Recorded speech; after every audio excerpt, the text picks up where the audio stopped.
Hi welcome to smiley life style. ఈరోజు ఇప్పుడు మీరు వీడియోలో చూస్తుంది బ్లౌజ్ ఫ్రంట్ పార్ట్ అండి. లెఫ్ట్ సైడ్ పార్ట్ అది హుక్ నాట్ అన్నా కాజా అన్నా మీకు తెలుసు కదా, హుక్ కాజా పార్ట్ అది. సో దానికి వచ్చేసి మనం షేప్ యాడ్ చేసుకొని అండ్ కాజా పట్టీ కూడా ఎలా యాడ్ చేసుకోవాలో చూద్దాము.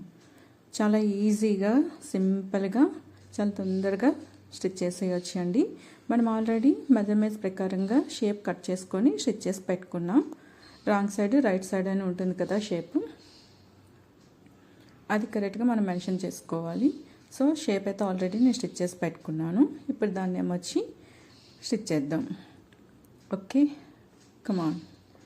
ఓకే, ఇప్పుడు బ్లౌజ్ వచ్చేసి ఇది లెఫ్ట్ సైడ్ పార్ట్ అండి. లెఫ్ట్ సైడ్ వచ్చేసి హుక్ నాట్ ఆర్ కాజా వస్తుంది, రైట్ సైడ్ వచ్చేసి హుక్ పట్టీ వస్తుంది. సో కొంతమంది వచ్చేసి లెఫ్ట్ సైడే హుక్ పట్టీ వేసుకుంటారు, కొంతమందికి అలవాటు వచ్చేసి లెఫ్ట్ సైడే హుక్ నాటు ఆర్ కాజా పట్టీ వేసుకుంటారు.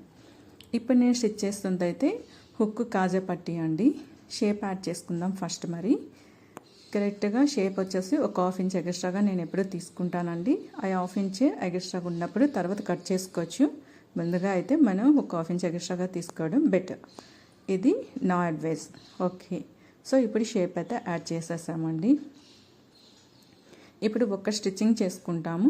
బ్లౌజ్ వచ్చేసి సైడ్ జాయిన్ చేసేటప్పుడు మీది నుంచి మరొక స్టిచ్చింగ్ చేసుకుంటాం అనమాట. అప్పుడు వచ్చేసి ఆ టైంలో చేయాలి. ఇప్పుడైతే ఒకే స్టిచ్చింగ్. ఇప్పుడు వచ్చేసి పైన వచ్చేసి మనం లేస్ యాడ్ చేసుకొని పట్టీ కుట్టుకుందాము. హుక్ కాజా పట్టీ కుట్టేసుకుందాము. హుక్ కాజా పట్టీ అనేటప్పటికి మినిమం 4 ఇంచెస్ క్లాత్ కావాలండి. అండ్ లెంత్ వచ్చేసి బ్లౌజ్ ఎంత ఉందో దానికి వచ్చేసి ఒక 1 ఇంచ్ ఎక్స్ట్రాగా తీసుకోవాలి. ఎందుకంటే ఇది already neck side and down shape side కూడా స్టిచ్చింగ్ అయిపోయింది కదా, అందుకు ఫోల్డ్ చేయాలి. పైన కిందన కూడా బ్లౌజ్ మీద నుంచి ఫోల్డ్ చేయాలి. ఇప్పుడు మీరు వీడియోలో చూస్తున్నారుగా, అలా హాఫ్ ఇంచ్ అనేది పైన నెక్ దగ్గర ఫోల్డ్ చేసుకోవాలి రాంగ్ సైడ్. మనం హుక్ నాటు పట్టీ కుట్టేటప్పుడు రాంగ్ సైడ్ నుంచి పట్టీ స్టార్ట్ చేయాలండి. మీరు చూస్తున్నారు కదా, వెనకాల కుట్లు వైపు నుంచి పీస్ని స్టార్ట్ చేయాలి. ఎండింగ్కి వచ్చేటప్పుడు కూడా అక్కడ అదిగోండి వీడియో చూస్తున్నట్లు అలా బ్యాక్ సైడ్కి ఫోల్డ్ చేసుకోవాలి ఒక హాఫ్ ఇంచ్. మనం ఎక్స్ట్రాగా 1 ఇంచ్ తీసుకున్నాం కదా లెంత్. ఇప్పుడు ఆ హాఫ్ ఇంచ్ వచ్చేసి బ్యాక్ సైడ్కి ఫోల్డ్ చేసుకోవాలి. రాంగ్ సైడ్ నుంచి క్లాత్ యాడ్ చేయాలండి, గుర్తుపెట్టుకోవాలి. కాజా పట్టీ ఎప్పుడు కూడా రాంగ్ సైడ్ నుంచి యాడ్ చేయాలి. ఇప్పుడు రైట్ సైడ్కి దాన్ని ఫోల్డ్ చేసుకోవాలి. మీద కనిపించే క్లాత్ వైపుకి వచ్చేసి తర్వాత ఫోల్డ్ చేయాలి. ఫస్ట్ వచ్చేసి రాంగ్ సైడే దాన్ని స్టిచ్ చేయాలి. ఎస్, ఇప్పుడు వీడియోలో చూస్తున్నట్లు ఎగ్జాక్ట్లీ బయటకు తీసుకొని చక్కగా ఫ్రెష్ చేసుకొని అలా ఫోల్డింగ్ మీదనే అలా 2 ఫింగర్స్తో ఫ్రెష్ చేయండి. ఎగ్జాక్ట్ లెంత్ వచ్చేసి ఫ్రెష్ అవుతుంది. ఇప్పుడు వచ్చేసి దాన్ని 1 ఫోల్డ్ చేసి నెక్స్ట్ ఫోల్డింగ్ని మనం ఆల్రెడీ జాయింట్ స్టిచ్చింగ్ ఉంది కదా, ఆ స్టిచ్చింగ్ మీదకి రావాలి 1 ఫోల్డింగ్. ఇప్పుడు సెకండ్ ఫోల్డింగ్ ఆ స్టిచ్చింగ్ మీదకి కరెక్ట్గా ఫోల్డింగ్ రావాలండి.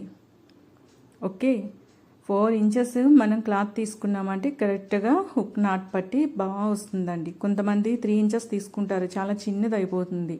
కనీసం 4 ఇంచెస్ పట్టి తీసుకున్నామంటే అక్కడ మనకు వచ్చేసి కొంచెం సపోర్ట్ కూడా దొరుకుతుంది, కొంచెం గట్టిగా పఫ్గా ఉంటుందన్నమాట. హుక్ నాట్ కూడా స్ట్రైట్గా టైట్గా ఉంటుంది.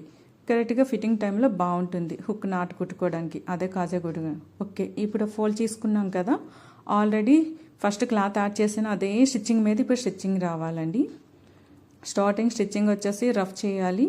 అండ్ నెక్ దగ్గరికి వచ్చేటప్పుడు చిన్న కార్నర్ తీసుకొని ఆ పక్క నుంచే ఒక కొంచెం గ్యాప్లోనే 1 సెంటీమీటర్ గ్యాప్లోనే నెక్స్ట్ ఇంకో స్టిచ్చింగ్ కూడా వేసుకోవాలి. ఆ 2 స్టిచ్చింగ్స్ మధ్యలో నుంచి కాజా వేసుకోవాలి, హుక్ నాట్ ఆర్ కాజా వేసుకోవాలి. ఎండింగ్లో వచ్చేసి రఫ్ చేయాలండి. రఫ్ చేయడం తప్పకుండా రఫ్ చేయాలి, లేదనుకుంటే మాత్రం ఓపెన్ అయిపోతుంది స్టిచ్చింగ్, మర్చిపోవద్దు. ఓకే, స్టార్టింగ్లో స్టిచ్చింగ్ చేసాం. ఇప్పుడు షేప్కి జాయింట్ యాడ్ చేసిన టైంలో షేప్కి పైనుంచి స్టిచ్చింగ్ చేయాలండి. ఇప్పుడు నాట్ రెడీ, హుక్ కాజా పట్ట రెడీ అయిపోయిందండి. వీడియోలో చూస్తున్నారు కదా ఎంత కరెక్ట్గా వచ్చింది చూసారా. ఇప్పుడు నేను చెప్పిన ప్రకారంగా స్టిచ్ చేశారంటే ఎక్కడ ఉగ్గులు రాకుండా, ఎక్స్ట్రా క్లాత్ అనేది రాకుండా అండ్ ఫోల్డింగ్స్ రాకుండా కరెక్ట్గా స్టిచ్ చేసుకోవచ్చండి. చాలా ఈజీగా సింపుల్గా స్టిచ్ చేసేలే నేను. అంతే అండి, ఏమీ లేదు. భయపడితే భయపడినట్లే ఉంటుంది. భయపడకుండా కరెక్ట్గా నేను చేసిన ప్రకారంగా మీరు కూడా చేయండి. ఇది బిగినర్స్ కోసం చాలా స్లోగా చేశానండి. వివరంగా అర్థమయ్యేలా చెప్తున్నా అండ్ స్టిచ్చింగ్ కూడా వీడియో కూడా మీకు ఫ్రీగా అర్థమయ్యేలాగే చేశాను. సో ఆ ఎక్స్ట్రా హాఫ్ ఇంచ్ అనేది నేను తర్వాత కట్ చేసి తీసిస్తాను సైడ్ జాయింట్స్ యాడ్ చేసిన టైంలో. ఇప్పటికైతే పెట్టుకున్నాను. Thank you for watching.